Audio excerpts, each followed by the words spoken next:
In this video, we'll be looking at extrinsic semiconductors. Now, if you recall from the previous video, we discussed two types of semiconductors, which we said we have intrinsic, which were pure semiconductors, and extrinsic, which were semiconductors doped with certain kind of impurities. Right. So in this video, we'll be looking at the extrinsic semiconductors into detail. Now, extrinsic semiconductors, they are basically formed by doping the pure semiconductors with certain kind of impurities. Now, what is doping? Doping is a process of adding a controlled amount of impurities to the pure or intrinsic semiconductor material. So it's not done haphazardly.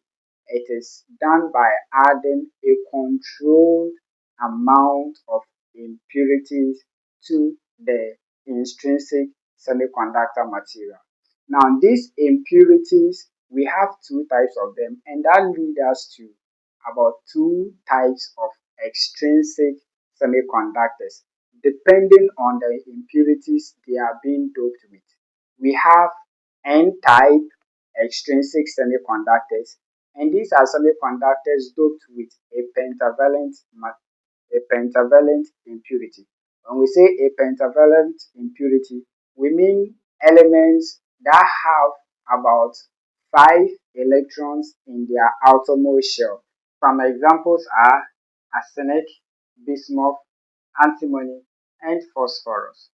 So this forms pentavalent material, and when they are used to dope an intrinsic semiconductor, they form an N-type semiconductor.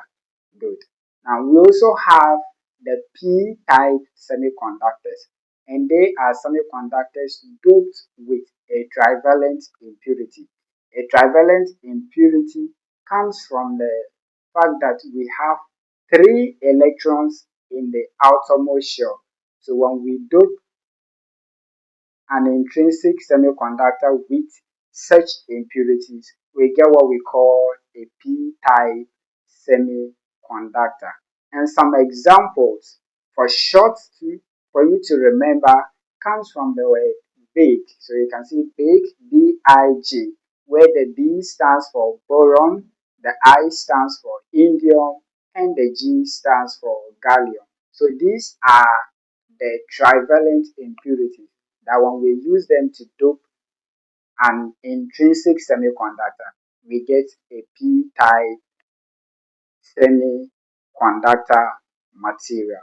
Right. So in the next video, we'll look into the various types of extrinsic semiconductors and look at how they are being formed. Thank you.